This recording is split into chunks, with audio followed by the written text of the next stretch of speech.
網上天天有人說張幼俠要造反，張幼俠要造反。張幼俠心說：“你媽的可把我害慘了啊 ！”Hello， 大家好，我是江狗，好久不見啊！今天真是條大新聞吶，張幼俠都被抓了，我的天吶！這個新聞它真的不是一般的大啊，這在歷史書上都要單獨拎出來寫的那種大事件了。我本來不是一個見證博主，我其實應該好好努力的講這個悖論的，但是實在是忍不住，就是真的太大了，那就講一下吧。但是我還是從一個準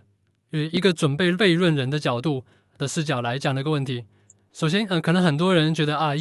不就是又一個軍中大老虎落馬了嗎？那就是反腐嗎？我告訴你，這個理解完全的不對，它根本就不是又一個軍中大老虎。那實際上是有價值的，真正有價值的，這就是最後一個了。但真正恐怖的地方不是在於張幼俠這個人，而是在於這個軍隊裡面最後一個被寄予厚望，大家認為也許他還能攔一下咱們傻逼的康麥郎胡作非為，甚至發動戰爭的最後一個有可能作為軍隊的國家的穩定器的一個重要的角色沒了。那從這一刻開始，你就不要再幻想有什麼軍內的制衡啊，有什麼理性派呀，有人站出來幫康麥郎踩剎車呀，什麼冒死進諫呀，這些事情都不要想了，結束了，沒希望了。那我們來回顧一下吧，這個就是軍隊當中的那些怎麼說，被人們寄予厚望的，力抗衡一下，也有能力抗衡一下的這些軍頭們的實力是怎麼樣被吃乾抹淨的。其實路線還是比較清晰的，自從他上任以來吧，一直都是在以打着反腐的名義嘛，在軍中搞大清洗的。實際上軍隊的中高層的話早就已經清洗了好多輪了。有人統計過說他這個什麼的，這就是登基以來自己親自又提拔了80多個將軍，就廢掉了30多個。這些年你看高層將軍換了多少嘛？那有很多都是上來幾個月，有的1年不到就沒了。你以為這是正常人換嗎？當然不是啦，這是極端的不穩定的社會上。但是大家嘛，我們民眾們通常認為，那至少最高層的老虎不至於那麼多吧，也不至於一网打盡全部拿下吧。在這最高層最有權力的這些軍頭們，多多少少還是得留幾個的吧。No， 以來，也就是去年10月以來，去年10月的那一波，他直接一口氣把最高層最有權力的15個將軍一口氣幹掉9個，一口氣15個幹掉9個的那一刻起，那就是真正的 deadline 了，那就是最危險的時候了。那不是試探，不是敲打，那就是收網了。從那一刻開始，事情就只剩下了最後一個問題，那就是你們到底反擊還是等着死？到了不反擊就會死的時候了，沒有第三條路哈。結果從那個時候以來啊，大家還把很高的希望寄託在張幼俠身上，因為他還沒倒吧。那時候也不是說這個人啊，他有多乾淨，或者說他有多偉大，他了不起，不是，因為在他們那個結構裡面，在那一刻，從去年10月以來，他就是最後一個，唯一一個看起來還有能力、有威望，尤其是有實戰背景，有那種可能性，關鍵是有能力對康麥郎說不，能抗衡一下他的人。所以很多人對他寄予了很高的期待。其實這種期待已經非常低了，都不指望他們什麼清君側呀、正面奪權呀，就指望他作為一個軍中的穩定器，就待在那，就存在着，最後攔一下，能攔住他，不要太傻逼的輕易發動戰爭，或者再次一點對他的期望，只能寄希望於到時候真正開打的時候，作為一個唯一有過戰場經驗的將軍，能給出一點可行的、可靠一點的行動方案。人們對他就這點期待而已，只要他存在在那個位置，至少這支軍隊，反正他也不是國防軍啊，他就是黨衛軍。但就算是黨衛軍，他還是為一個集體效忠的那樣子的一個暴力組織，不至於徹底成為一個個人私家軍、親衛隊啊。只要還有那麼1-2個有權力也有點理性的將軍還在那兒的話，就這一點期望就是放在張幼俠身上，他都配不上。廢物，真他媽的是廢物。其實當時大家對張幼俠的這個判斷啊，還是比較分裂的，至少有2派吧。啊，有的一派人就覺得別做夢啦，張幼俠那是鐵桿忠臣，人家是陛下從小的發小，那是終不可言，是吧？那如果你要這麼說的話，那個時候就已經全部完蛋了。因為張幼俠如果是鐵桿忠臣的話，那其他那些不是鐵桿忠臣的人全都落馬了。那時候的話，軍隊豈不是就已經徹徹底底的完全被拿下了嗎？這是這一派的看法。但是其實還是有很多人不一定覺得張幼俠應該不是鐵桿忠臣，他應該會守住軍隊最後的權力。只要你不掀桌，他最後還是有能力踩剎車的。尤其是有很多對於張幼俠寄予太高希望的那種海外的反賊，天天都在那說那些慫恿張幼俠的話，那真是把人家害了。你說你在外網發視頻，整天慫恿張幼俠造反，你那也不算是慫恿吧？就很多人就是危言聳聽，說嘛張幼俠要發動政變，張幼俠要出馬啦，什麼恐怖平衡，就說這些話。你說這些話能傳得到張幼俠耳朵裡面去嗎？也不能。全是我們觀眾自己在那滿足情緒與消費。你說那麼多他又聽不見，但是也不是說聽不見吧，可能你對他起不了什麼作用，影響不了他的決策。可是有心的人，想聽的人，那就聽得見了。你比如說扛麥郎，他可是有智囊團的，那的所謂的那種智囊團，你也不知道能智到哪裡去。人家在網上能捕捉的這些信息，他媽的網上天天有人說張幼俠要造反，張幼俠要造反。張幼俠信說你們他媽的可把我害慘了啊！我他媽就現在這個樣子，我不想造反，你也給我把這個罪名安頭上，我到時候沒反也得反了，沒反也得被當作反賊給處理了。那陛下的疑心那是非常重的。從這個角度來說，你們這幫海外反賊害苦了人家張幼俠了，是吧？啊，現在結果出來了吧？我們都知道張兵他都被拿下了嗎？他肯定就不是鐵桿忠臣啊，也不一定啊，也有可能是他真的終不可言，但仍然是匹夫無罪，懷璧其罪。陛下管你是不是鐵桿忠臣，只要你有那個能力阻止我，還是要收拾你，也是有這種可能性的啊。但不管怎麼樣吧，他沒能成波，他沒能成功，這一波的一鍋彈滅了。其實這個事情關鍵不在於他忠還是不忠，忠還是不忠，關鍵是他們處在一個必死的境地，處在一個該出手的時候，居然在那猶猶豫豫，不反擊不反抗，這不是請客吃飯，這是你死我活的鬥爭。他沒有什麼童年情誼、發小的交情這些可講的。你處在那個位置，你背負着所有人的最後的期望，你也是最後唯一有那個能力的人，你還在那什麼都不做，那你就是等死，那你就是活該。前段時間不是什麼6·4事件當中，38軍那個拒絕開槍、拒絕執行鎮壓命令的那個將軍受審的視頻被網上流傳出來了嗎？當時我就說了，這是軍隊當中有人在秀肌肉，有人在威脅陛下，意思就是你們不要逼我太甚，你不要逼我們太甚了啊！你逼我們太甚了之後，我把那些黑料都給你抖出來啊！都把黨的那些黑歷史給你抖出來，你怕不怕啊？不要逼我太甚啊！我的天啊！憋了半天，他們就這一點反擊，就總共就這一點手段，又至少我們在公開渠道沒有看到他們其他別的那些反擊的手段嘛？這也太弱了！你要威脅一隻老虎，你能拿什麼手段才能最有效又最安全？那當然是直接動手一槍崩了他啊！你手裡面那些東西是收火棍嗎？你拿這種什麼輿論黑料來威脅他起個屁用？他作為一個實權這麼大的一個皇帝，尤其是他媽的他手裡他有防火牆，你那些東西你先別說放出來了，這些普通中國老百姓看得懂看不懂啊？他就看都看不到，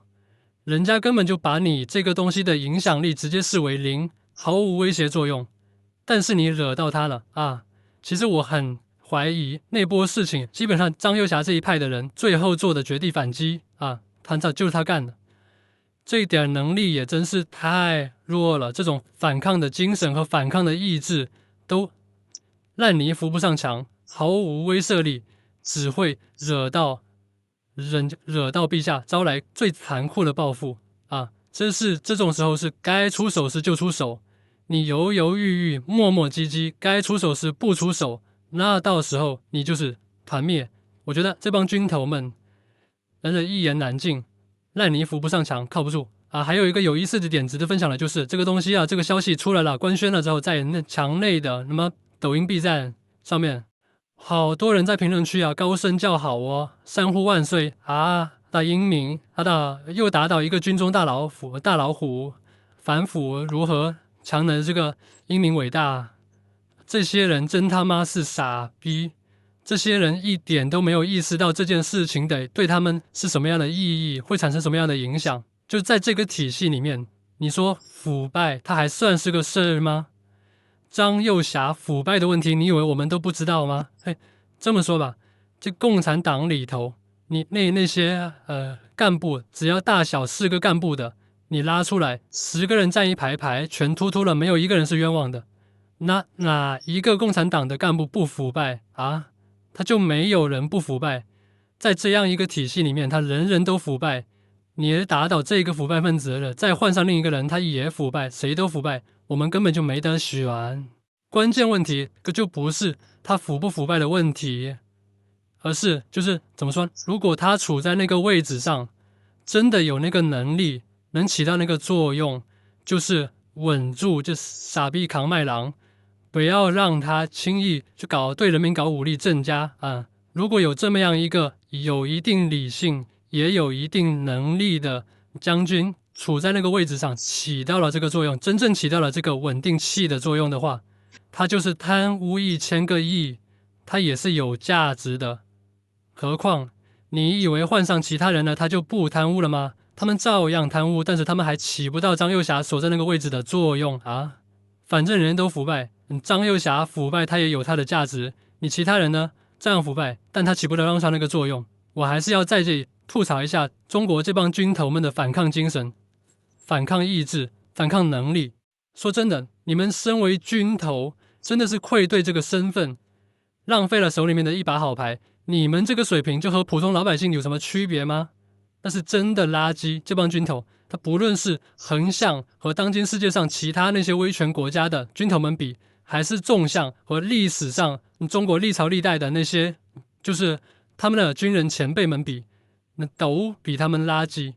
你一看當今世界上有很多那些威權國家，也是獨裁者比較瘋，動不動就要什麼打仗的那些國家，其實最後關鍵時刻還是軍方的理性派出手摁住了那獨裁者，甚至最後的因為這個事情直接就政變了，顛覆了這個獨裁者的政權。只是很多威權國家軍隊起到的都是這樣一個作用，因為你猜軍隊是真正知道打仗有多殘酷的，而那獨裁者他能知道打仗有多殘酷嗎？他肯定又不會親自上戰場，他就是鼠標尖一點右鍵一點，那無數的鮮活的生命就給他獻祭了，就往上衝鋒去了，就為他死了，他哪知道戰爭的殘酷呢？那是軍隊的人才知道。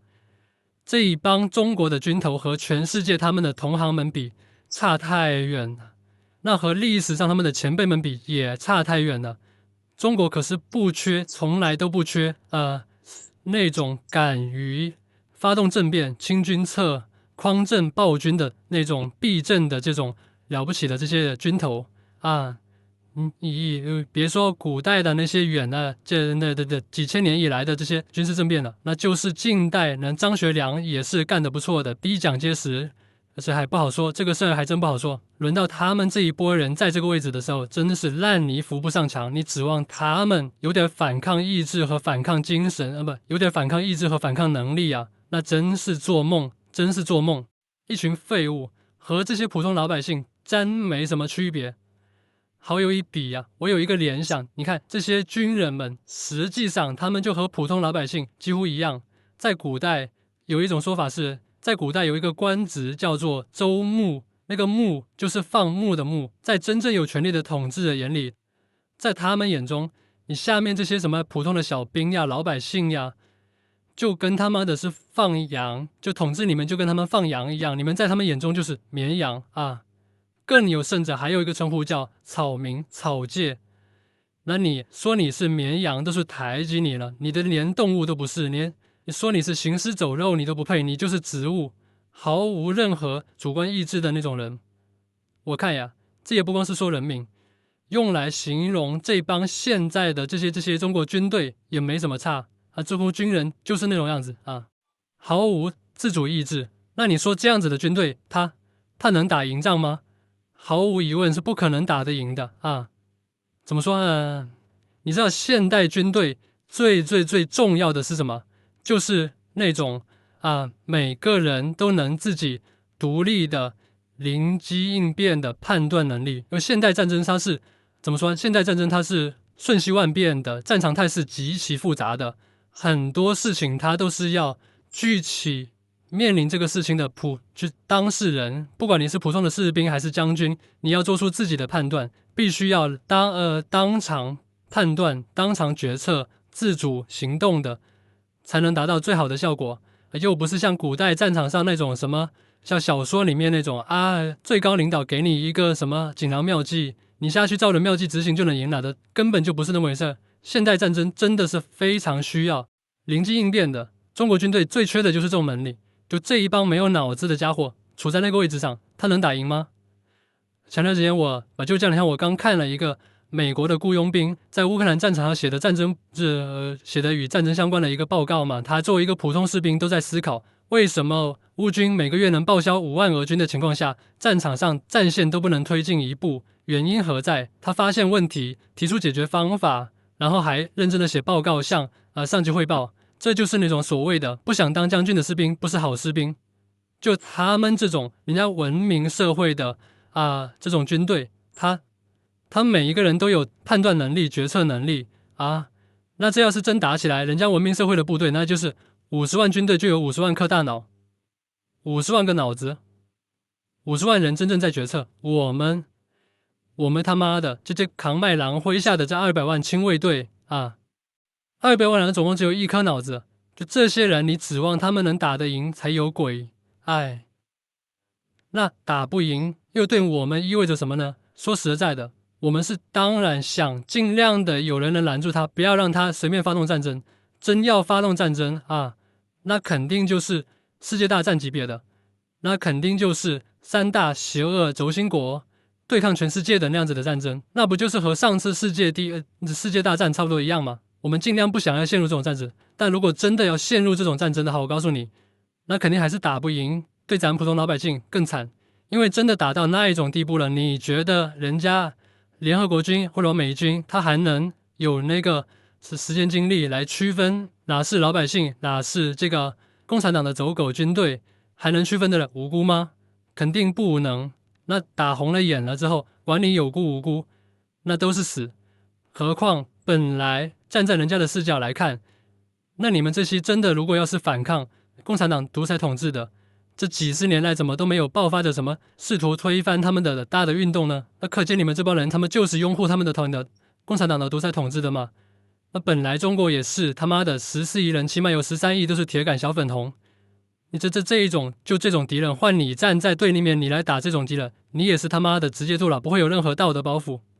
而且就這樣子的軍隊，他肯定也跟歷朝歷代的那些軍隊有一樣的軍閥傳統，那就是一樣的這種暴君傳統，那就是打起仗來真到了不得已的時候，那肯定是拿人民刀弄盾的，把人民趕到前面去擋槍那這種你認為人家會因為有無辜的人在前，仗就不打了嗎？ No， 那是不可能的。真的打到那紅眼了的時候，那到時候是要挨原子彈的。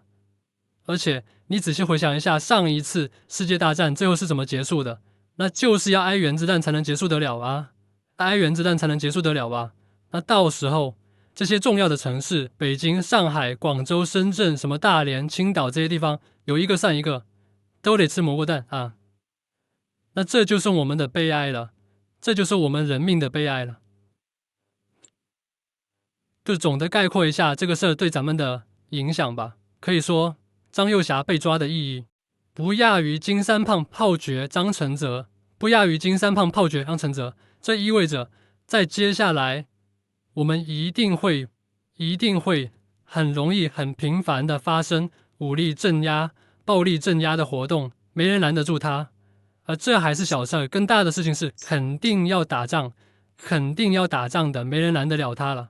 而一打那是肯定打不贏，肯定會陷入長期戰爭泥潭的，要不然就是來個痛快的短期結束，那這代價非常沉重，那是要挨原子彈的，就像第2次世界大戰一樣。要不然更恐怖的就是進入朝鮮化，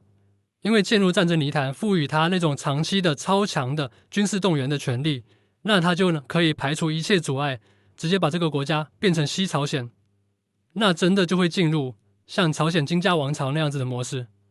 而且我們要是真進入朝鮮模式，我們其實比朝鮮模式更慘，因為朝鮮模式真正的朝鮮模式，他還不會對外發動戰爭，他們進入那種全封閉的獨裁統治模式，實際上他還是關起門來自己過日子。我們就算進入那種朝鮮模式，那還是要對外打仗的，那是真的要挨原子彈的啊！真的好悲哀。張又俠被抓是一個標誌性的大事件，是一個重要的節點。這意味着我們在走向戰爭或者走向朝鮮化的路上，這腳已經踏出去一步了，就一隻腳已經踏進去了。這意味着這200萬的黨衛軍已經變成了他個人的私家軍。以前我們經常吐槽說啊，中國沒有國防軍，只有黨衛軍，還覺得這如何不好。你現在黨衛軍你都求而不得，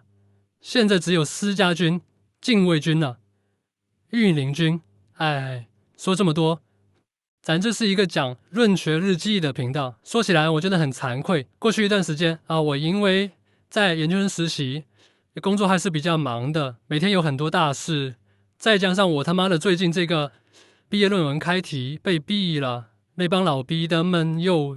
認識不到我要研究的這個課題的價值，他們又不懂，又不聽我說，固執己見的覺得我那個研究沒有價值，把我斃了，搞得這件事情我非常的麻煩。最近就有真的這2方面的壓力，感覺很忙嘛，這個頻道就一個更新的比較慢，又沒有重點，又沒有每天都在學習語言呀，以及學習論講相關的知識。本來這是計劃當中我要每天分享的內容，我又給自己找了個借口理由嘛，就一直這樣拖着沒有更新。這真的是大錯特錯。現在什麼畢業論文啦，什麼實習工作啊，這他媽的都不是重點。現在每天悖論，認認真真悖論，好好學語言，好學語言才是最重要的事情。這件事情真的是給我一個響亮的耳光，它迫使我接下來必須趕緊勤勤快快的更新，每天認認真真悖論，好好學語言，這才是頭等大事。真的，我在這立個 flag， 接下來必須認真勤快更新關於論學的東西啊，因為更新這些東西其實就是在逼迫我每天做論學相關的工作，做認真悖論嘛。希望大家和我一起進步，早日脫離苦海，解放自己。那麼點讚關注，一起進步。我是江狗，我們下期再見。